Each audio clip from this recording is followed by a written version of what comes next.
Hey guys, my name is Jennifer Fry, and I want to welcome you to this week's edition of our Disruptor Discussions Masterclass. Really excited to present our guest to you today because he's been a massive resource for me in my business and for my clients. So I'm really excited to share his wisdom today. But before I get to that, I'll give you guys a little background.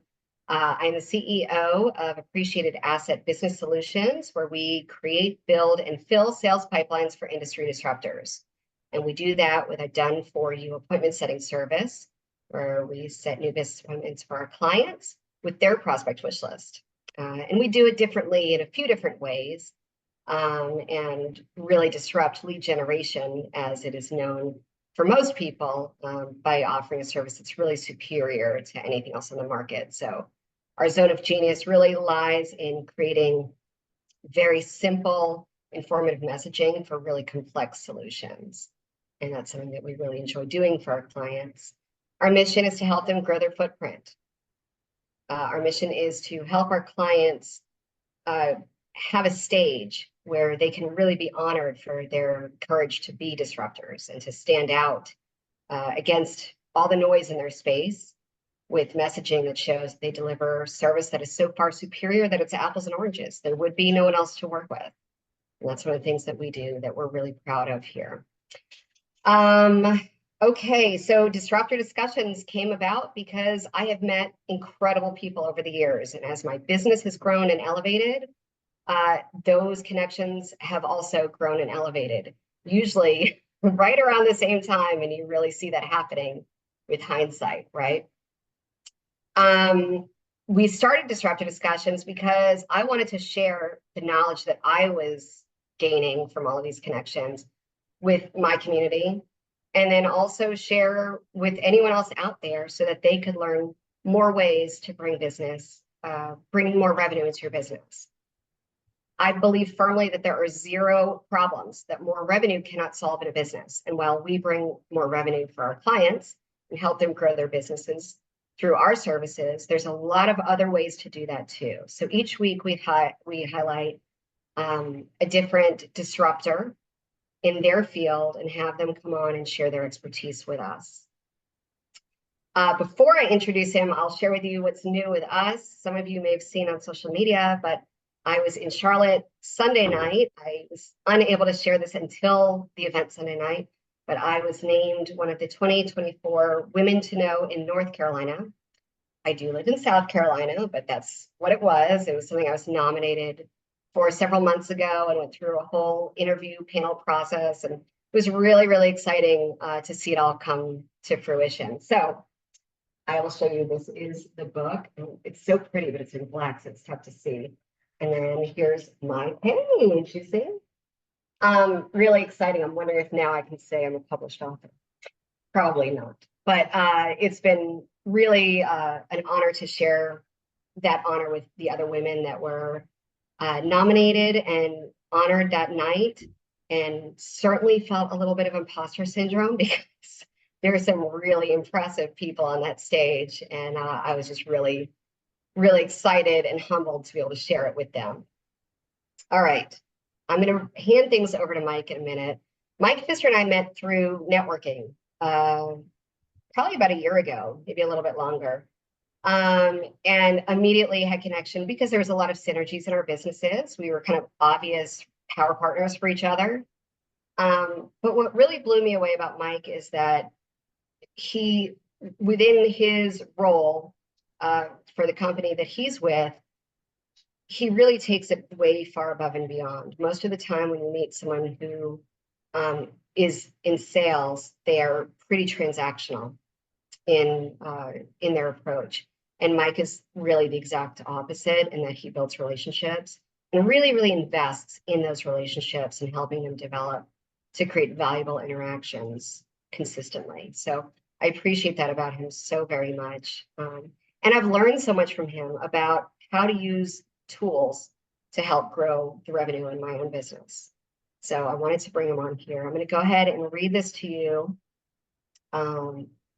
All right. With nearly 2 decades of experience in B2B sales, Michael Pfister is a seasoned professional dedicated to helping organizations achieve their goals with increased speed and efficiency. Throughout his career, Michael has demonstrated a deep passion for driving business growth and enabling companies to scale effectively. Currently serving as an account executive at Seamless AI, Michael leverages his extensive background in sales to develop and implement strategies that deliver tangible results. His expertise spans various industries, and he has consistently proven his ability to build strong client relationships, identify market opportunities, and work with companies all over the world. Michael's commitment to excellence is evident in his track record of success. He has played a pivotal role in helping numerous organizations enhance their operational efficiencies and achieve their sales targets. His strategic approach, combined with his exceptional communication and negotiation skills, has positioned him as a trusted advisor and leader in the B2B sales arena. 100%, that is accurate. Passionate about making a positive impact, Michael thrives on the challenge of helping businesses navigate complex sales landscapes and reach new heights. His ability to understand clients' unique needs and deliver tailored solutions sets him apart as a valuable asset to any organization. And he certainly has been a valuable asset for our organization. So without further ado, I will hand things over to Mike. Thank you so much for being here. I'm so excited to learn even more from you. So take it away. Thank you, Jennifer. I really appreciate the opportunity. And while I do represent, a powerhouse within the sales and prospecting space, for me, it's more about being able to provide value and be that trusted resource, no matter what that looks like. One of my mentors growing up, growing up in my sales career, should I say, is that it's not ABC, always be closing. It's ABV, always bring value. So when you leave someone better than you found them from a professional perspective, whether they're going to be a client of the services that you provide, that's going to stick with them. So I just really focus on that. With the whole concept of, disruptor and just really being able to focus on, where my expertise lies within the prospecting world, vast majority of my sales career, I was a individual contributor of full cycle sales. So not only was I the list builder, but I was the one making the phone calls, sending out the emails, making the pitches, and even from an account management perspective. So I never actually had a resource like Jennifer's organization that was scheduling these appointments for me. So I was kind of having to divide my time. But before we dive into that aspect of kind of our conversation today, raise your hand with the react, or who here has gotten a bad prospecting cold email? Every hand should be up. Now the question is, do you remember the last time that you got a good one? Probably not as much. And that's a huge gap in terms of, how people approach prospecting and sales development. And that one of the biggest things that I learned is that, the goal of making that phone call, the goal of sending that email, there's different tiers of KPIs within that process. The initial KPI of a cold email is, did it get open? It's not to book the meeting. It's not to make the pitch. It's to gain some sort of engagement. And the first step is them opening that email. And our CEO here at Seamless AI, it is very simplistic that if you want to double your revenue, and all things considered equal, the close ratio and the meetings to proposal and proposal to close, all of those metrics stay the same. If you want to double your revenue, you double the number of leads that you have in your pipeline.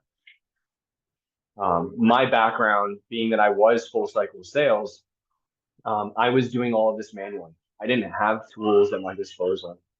And so as I kind of really dove into kind of what my workflow and my day-to-day process looked like, it came down to maximizing my time. And we all have a finite number of hours, minutes, seconds a day that we can actually make an impact with the people that we engage with. So being able to maximize that opportunity and maximize that time is that there has to be some level of efficiencies. So with, I mean, the emergence of AI, and AI can be have a lot of different applications in a lot of different areas. So it really just comes down to being able to figure out where those gaps within your daily workflow that can be enhanced or improved upon with the power of AI. So whether it be ChatGPT or using a sequencing platform that it has that AI intelligence to be able to respond, and even using those types of responses to be able to then take them down the path that is most appropriate for them.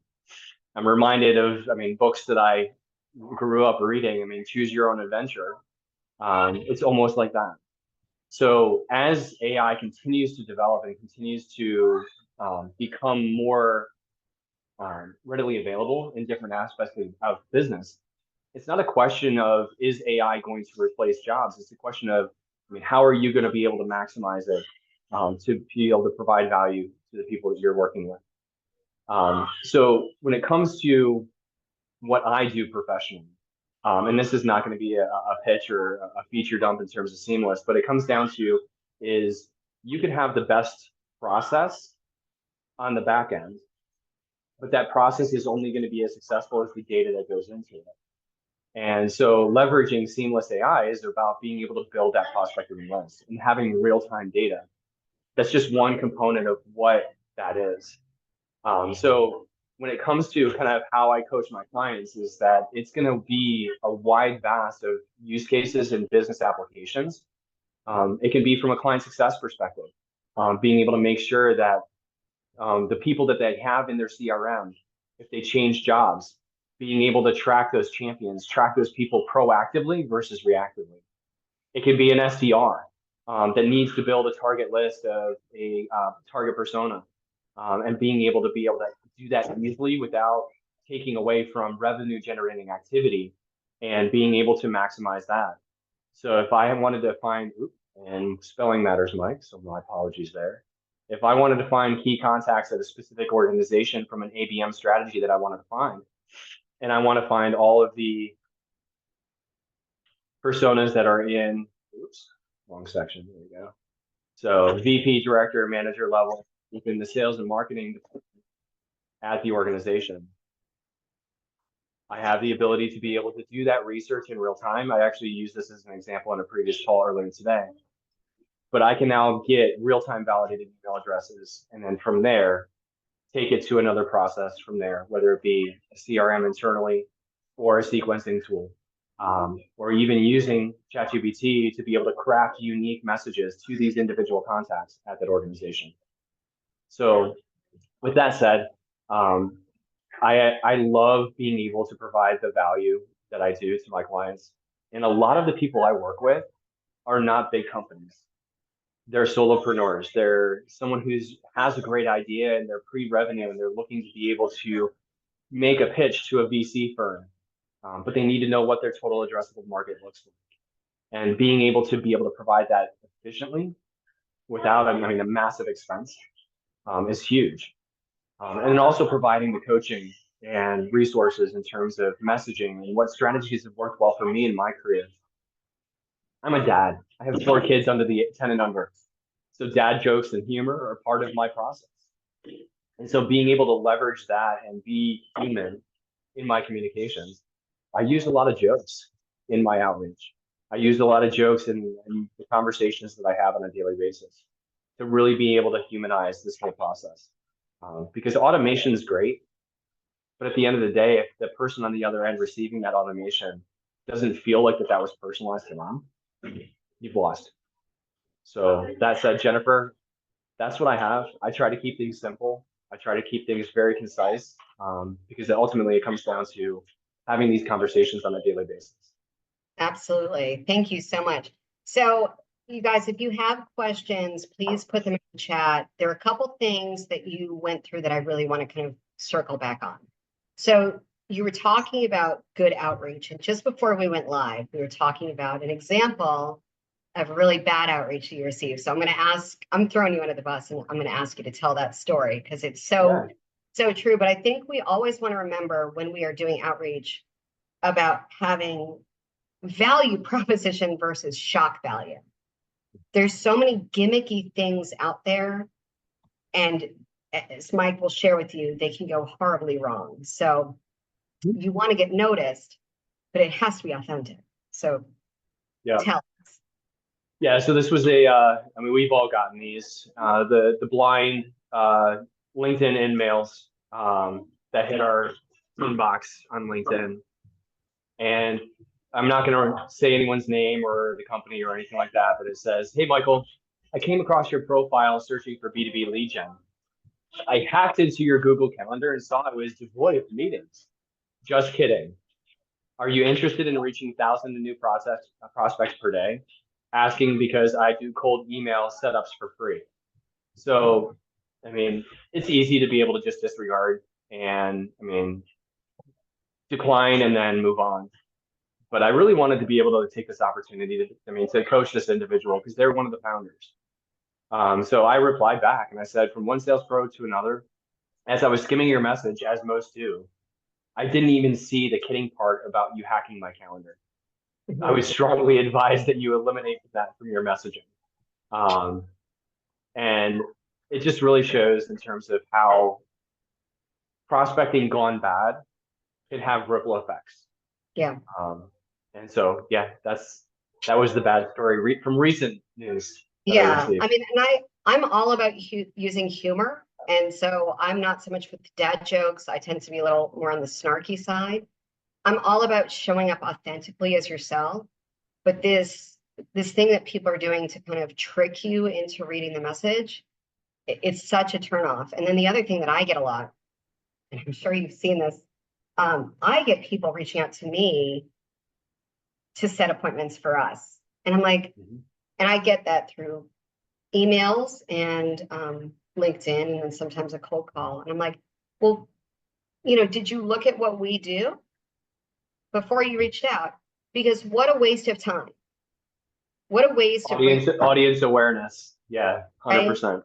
And so again, like when you are prospecting, when I see a business that does something like that, they're just throwing stuff against the wall to see what sticks. I mean, it has absolutely zero strategy, and they're zero concerned about the value that they can give. They're concerned about transactions there. Because if they're concerned about value, they would take more time to filter those prospects. So I really wanted to reiterate on that. Tell me about the KPIs that we should be striving for. I've Googled this before and I've found rules of thumb, but they're also different. And so I'm really interested in learning about where we should really be aiming for with open rate, click-through rate, even bounce rate. Like what is reasonable and what's something that is something that would be considered successful. So I'm going to kind of go back to and putting my marketing hat back on. And okay. I'm a big believer in testing. So when it comes to a subject line and that initial email, only change one thing at a time. Like, don't throw everything away. Like if something was unsuccessful, that you had very low open rates, or you had a really high unsubscribe rates, or people opting out, only change one aspect at a time. So I coach a lot of my clients in terms of have an A/B subject line. I'm a big fan of questions, even within a subject line. Because people naturally want to be helpful. And if you're asking a question, there's going to be some sort of interaction. It's not just like using my Seamless as an example. The subject line is not going to be 10x your ROI, 10x your appointments booked with Seamless. That provides very little. That's going straight to file 13. Sure. But if I were to ask the question, hey, like Jennifer, like where within your outreach process do you see things dropping off? So me asking a question in the subject line, that's cold. That's going to garner more curiosity to the person who's receiving. Back to the humor side of things, one of my favorite and most successful cold email campaigns that I did. The first email that I sent out, the first subject line was Jennifer, coffee or tea? And then the first thing that they see in that preview, because let's be real, most people are Mhm. previewing their emails Yeah. and they'll see that first part of that message was, Jennifer, I know this is a cold email, me being cheeky, dad humor. Um, if it was up to me, we'd just be sitting down having a cup of coffee or tea. I love that. Um, but then from there, it's all about them. It's all about their business and maybe peppering in a little bit of subtle credibility. Hmm. But it's me asking a lot of questions. Because if I'm asking questions about their business, how they've gotten to where they are today, what's preventing you from getting to that next tier in terms of your goals within your organization? If you had a magic wand, what would be the one thing that you would get rid of or change or fix if you had that ability tomorrow? So it's by being naturally curious. Again, back to what I said in the beginning. I want to garner engagement. I want a response, regardless of what that response is. And in my opinion, someone telling me to buzz off is a good response I agree. Yeah, because then it allows me to focus my efforts and my energies elsewhere. completely agree with you. So many people are afraid of getting a no or getting that rejection, but it just clears the path. Mhm. I always say it's like dating. Like it's like a bad date leads to the next one that could be a good date, right? And so I would so much rather hear a no from someone than no response any day of the week. Um, Tell me about intent-based search. I know that in these data platforms, that's something that's really, really popular. And when this first came out years ago, I will tell you, I went down the road, did not have the best success with it because of the accuracy. So I'd love to learn about what's changed in the last few Mhm. years with intent-based search. And just to give you guys an idea of what I mean by that. So say I have a client who sells search engine optimization. And that's a great example because guess what? I have a client that sells SEO. But I want to find businesses in their niche, Mhm. we'll say house painters, okay, Mhm. that are searching for SEO services. That's really interesting for me because then I know that someone is looking for that, and then we can do our prospecting based on that. So tell me about intent-based searches and how that's really improved over the years. So intent is kind of a very broad umbrella classifying someone showing interest in a particular service, product, etc. Me going to your website, Jennifer, and filling out a form, that's like the catch me out intent. Like they're not only interested in the services, but they're interested in you. So, I mean, there's a lot of different derivatives of intent. A vast majority when it comes to intent-based search is what is derived from what's called bid stream. Bid stream is essentially keyword-based intent. Someone doing a Google or Yahoo or Bing search. It could be a one-off search. It could be a bunch of searches, but there's very little context behind that search. Okay. So one of the biggest advancements in intent and buyer intent is contextual. So it's not a keyword, it's not a search, it's engagement within a given topic based on white papers, articles, blog posts, videos. So there's a lot more engagement metrics. So if an organization is, let's say for example, using keyword as an example, if I go onto Google and I type in printer ink because of my IP address, somewhere out there, there's going to be an intent signal that Seamless AI hasn't is interested in printer ink. I could have been doing that search because my wife asked me and I was working at the time and I was on my work laptop. Oh, we're out of printer ink. Okay, cool. But that's the where that piece of the puzzle drops off. Okay. Now, on the flip side, let's say, for example, using a different topic, I'm going to use cybersecurity. That's always a hot topic.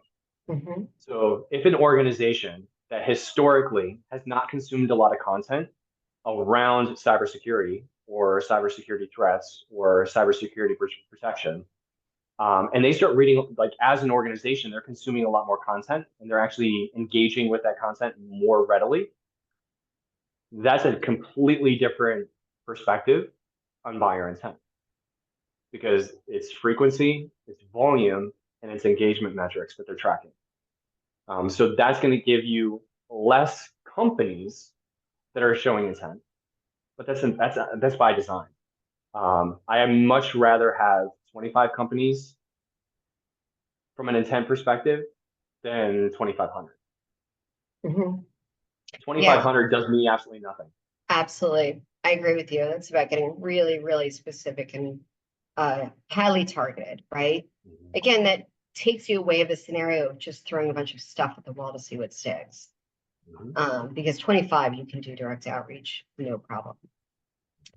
Well, thank you for that. I'm going to ask you my 3 questions. And as I do that, guys, I'll tell you again, any questions, please put them in the Q&A section. We've got a bunch of you on here today, so I'd love to see if Mike can provide you further resources or clarification. So the 3 questions I ask Mike, how does your expertise bring more revenue into a business? How does all this information create more revenue for us? I'll use myself as an example that most entrepreneurs that either might have one salesperson or they're doing the sales themselves, they don't recognize how much time that it takes to actually effectively have a go-to-market and business development process. It becomes a second thought. So I'll use myself as an example. I was spending on average anywhere between 1 to 3 hours a day just building a list. I mean, an hour a day doesn't seem that much on the lower end of the spectrum, but if you annualize that, my goodness, that's 6.5 weeks a year at 40 hours a week of non-revenue generating activity. So in terms of, and if I'm on the wrong path, Jennifer, just guide me back. No, I think you're right. Is really taking an intentional look at what does business development mean and how does prospecting and being strategic about that look like, and what would it take to be able to keep that top of the funnel full consistently versus the roller coaster of, oh, I'm super busy, prospecting becomes a second thought. I'm not, business development isn't even top of mind. And then all of a sudden it's like, oh, I got a prospect again. From a revenue standpoint, that's not predictable. That it doesn't give you the ability to expand. And it keeps us in that feast or famine. I had a call, I don't know, sometime this week, and someone says, well, you know how it is, it's feast or famine. And this was, an established business owner. And I was like, yikes, are we still doing that story, right? It doesn't have to be like that. Now, obviously, there's fluctuations. We all see that. That's natural based on time of year. Maybe you take a vacation, and things are a little light the next month because you worked 75% of the time from the month before. So like that happens, right? But we can put processes and systems in place to create more continuity. I mean, that's certainly what we do for our clients, but I love the idea of using tools and really optimizing what's available for us. Because, and we, in full transparency, we use this platform among some others for our clients because it helps us save time. I always tell clients, I'm like, don't go buy a data list. Don't go buy an email list. That is not a good use of your time, of your money, because they're so outdated and they're so inaccurate, especially post-COVID, right? I guys want to say Mike is here fighting a cold right now, so thank you for still showing up for us. I really do appreciate it. I know you don't feel 100%. You certainly are showing up at 100%, so I appreciate that. Okay, so I just wanted to reiterate that because you're so right. I mean, having tools in place that keep you off of the manual part of that saves you time. As a business owner, that gives you more opportunity to operate in your zone of genius. It gives you more white space. It gives you more time to maybe take a half day on Fridays or, you know, goof off at 4 o'clock as opposed to 6 o'clock, right? So Giving yourself margin is really important. yeah, Yeah. absolutely. Just creating more freedom of choice for yourself. Um, okay, second question. How are you a disruptor in your space? I could answer this for you. So being that I historically never came from a software sales perspective, yes, you're absolutely right, Jennifer. It can be very transactional. Mhm. I was actually looking back over the past 6 months. I've probably held close to 4,000 conversations just in the first half of this year.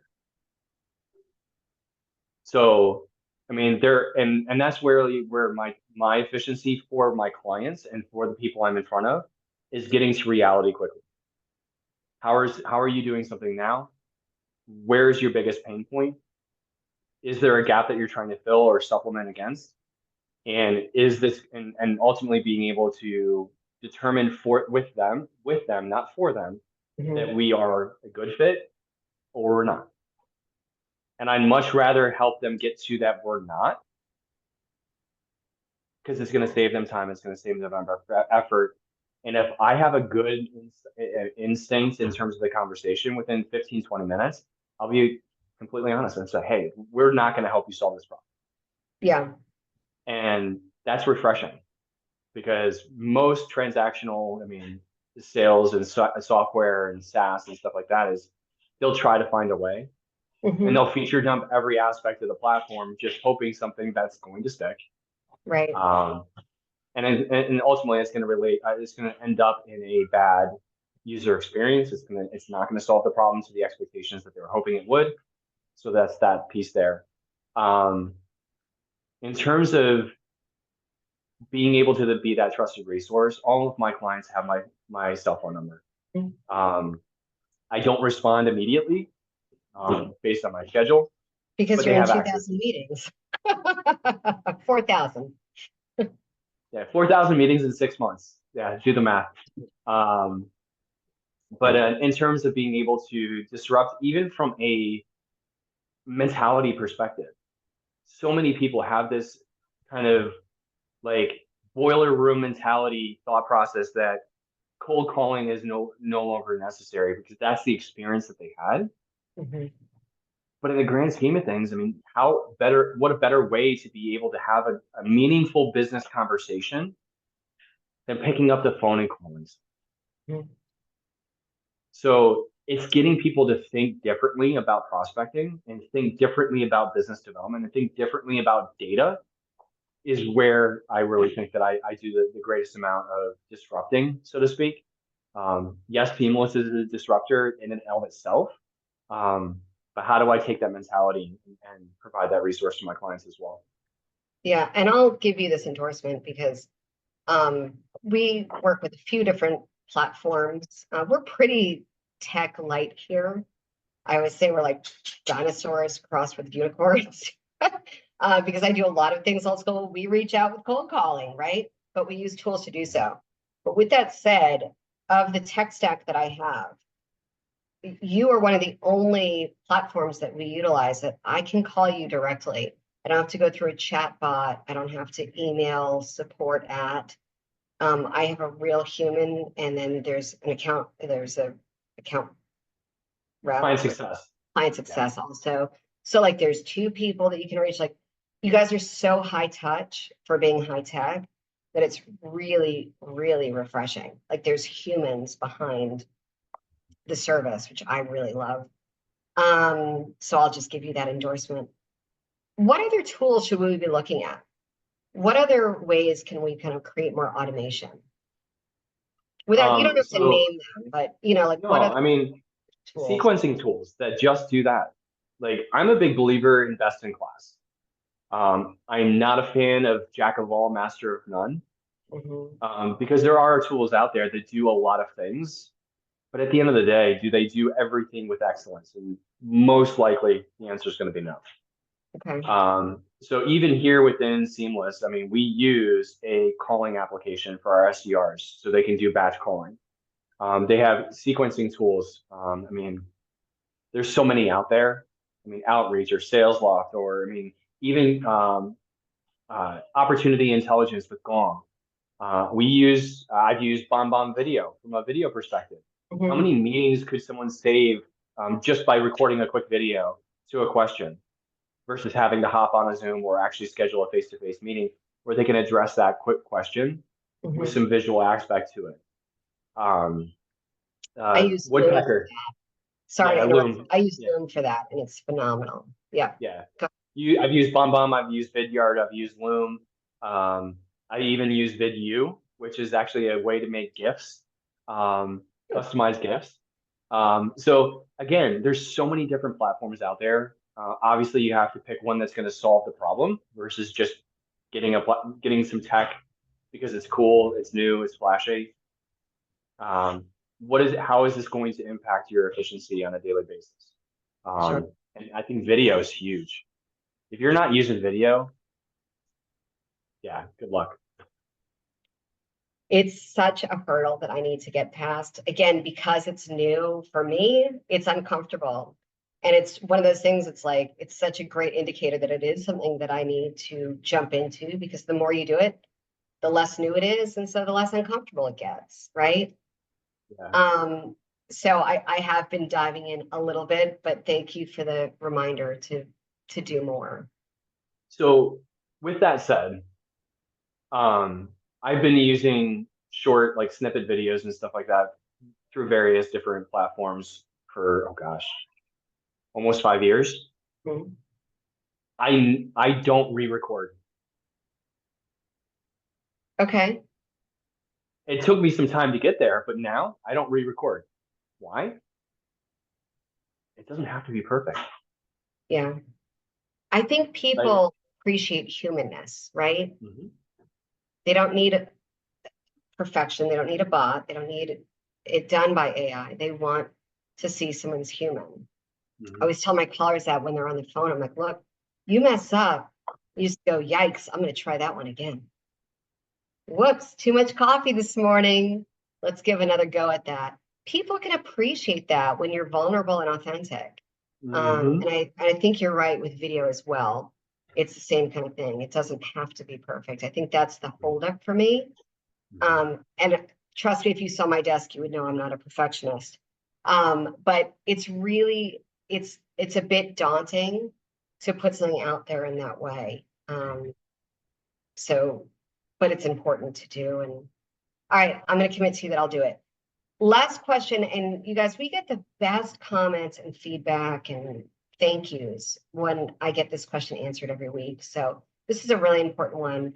And if there are any other questions, window is closing here. So if you guys do want to jump in, because I think Mike and I could kind of go back and forth all day talking about this, but we'd love to hear from you if there's any questions or comments. Mhm. My last question for you, Mike, is what is the number one thing that we can do today to drive more revenue to our business with this information?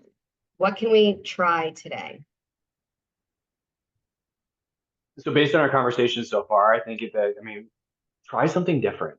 Like when it comes to, I mean, if you're already doing email from an outreach perspective, try something that makes you a little bit uncomfortable that you're not typically used to doing to be able to be that pattern disruptor. And that's a key piece. Look at all the emails that you get in your inbox from a sales perspective and run the other direction. Like be intentional about how are you going to be a pattern disruptor in Mhm. your outreach process to be able to do that. When it comes to, I mean, increasing revenue, the more questions that you have at the ready, and they don't have, I mean, they can be specific to the person you're in front of that you're actually talking to, or you can have your kind of bucket of 10, 15 key questions that you want to be able to ask at the ready. Because when you're more naturally curious, you're going to get deeper into the pain of the person that you're looking to help solve for. I'm a big believer that if there is no pain, there is no sale. It's in human nature to be comfortable, even though it may not be the best. But if the pain is change is greater than the pain of the problem, Mhm. they're not going to make that shift. So the more questions you have at the ready to be able to be naturally curious, and they can't be canned questions. What CRM do you use? How many contacts do you have in your CRM? How many calls is your team making on a daily basis? I'm just using myself as an example. Yeah, No, it's like, hey, out of curiosity, like what you mentioned that your team's booking 2 to 3 meetings a day per person. Is that enough? yeah, So being able to dig into those things a little bit more. Um, and back to what I also said earlier as well, if you need to double your revenue, you need to double your outreach. If everything else is the same, that's what needs to happen. yeah, absolutely. And there's a lot of channels that you can do that through. But for really specifically cold outreach, Mm-hmm. that's going to be your widest, fastest way to really improve and increase those numbers. But I'd encourage you to look at other channels too. So I'm going to add that into that, Yep. right? So in terms of trying something new, there's other channels that you can be using. And we certainly talk about a lot of them at Appreciated Asset. I'd be happy to go through any of those with anyone. If you want to DM me about that, I'd be happy to tell you about some of those channels. But um, really looking at other ways that you're not currently bringing revenue into your business, right? I'll give you guys one. We've got a little bit of extra time, so I'll kind of go through one that I do. I have this here. So one of the things that I do that I think is grossly overlooked for people is we all get these. This is from my business school. I went to the Freeman Business School at Tulane. And I get these about once a quarter. I get them from Tulane also. I get them from my high school. And what I like to do is go through the articles, go through the alumni notes, Mm. see who's where, and then reach out on LinkedIn. Introduce myself, usually because we have that school in common. It's a pretty easy way to connect. And then, maybe I have an intro for someone. Maybe I just want to connect and learn about more about their work. But this is like, alumni networks are super tight. They want to support each other. They want to see each other win. And that's a community that so many people overlook. And we've got all of the information delivered to our mailboxes of who moved where, who got promoted where, who just bought what, because they want to tell us all the big exciting things that they're doing. Mm-hmm. And then I'd encourage you also to put your own notes in as well and be consistent about that. Good reminder for myself, because I have not been. And college kids have no shoes in this scenario. but it's really something that I would encourage you guys to look at. It's just, we've got about 20 other ways that people overlook leads that are already, or prospects and opportunities that are already in their world. But this is a huge one. And I have yet to come across someone who I've shared this with who've said, oh yeah, I do that. Most people do not. Most people, like, these go right in the garbage or they go on the coffee table or whatever. But I really love this because I love to learn what people are doing. And it's a really warm intro because you've already got that commonality. So This is not an endorsement for Sales Navigator from a LinkedIn perspective, but yeah, I actually have a safe search for my university and anyone with business development, entrepreneurship, or marketing in their title that has changed jobs in the last 90 days. And that's right. a really quick hit list of people I Yeah, can reach out to. yeah. We may have to do a whole separate call on Sales Navigator because I think there's a lot that can be done there that people really aren't optimizing, maximizing. And I'm included in that group. So maybe we could, Guilty as charged. yeah, we should look into getting someone on here to really speak to that. All right, you guys. Well, I think we are at the end of our time for today, but I want to thank you, Mike, for your partnership through, since we've known each other. We've just always had great rapport with each other, and hopefully you feel the same way that, you know, we just make great intros for each other and connections. And as a result, we've never gotten out of touch. Because that's the case, we've never gone probably more than a couple weeks without connecting. And you know, I really encourage you guys to find the Mike Pfisters in your life, the ones where your businesses are so synergistic that you serve the same audience in very different ways, because there's no competition. It's all about collaboration. We actually are launching a client together in the next couple weeks. End of this month, right? Yeah. Yeah. I'm not mistaken. Yeah. And it's been, dare I say, seamless. But it has been a great experience because we complement each other so well. And I would really encourage you guys to look at how you can do that in your own business. And I'm happy to mastermind on a call with anyone that wants to really dig into that for themselves. So guys, reach out to Mike if you have any questions. I do want to tell you next week, we have a very special guest coming on. Sir, if you would like to come on screen, we have Mr. Bernie DeSantis. You know him by the mustache.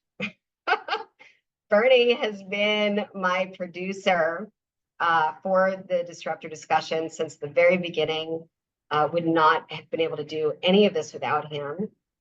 But he also has a business called Insignia Training. And he's going to be sharing his expertise on virtual trainings that don't suck. I love the title. It's so you, Bernie. But that's what we're going to be talking about next week, is how to create really engaging virtual trainings. And hopefully I'll be learning even more from you to make our Disruptor discussions even better going forward. So super excited for that. Mike, thank you so much for being here. My friend, you are a rock star. Go take a nap. I know you're not feeling great, so go take the afternoon. And everyone out there, truly, thank you for being here. I hope you have the best day ever. Thank you again, Jennifer, for having me, and have a fantastic afternoon as well. Bye, guys. Enjoy the day, everyone.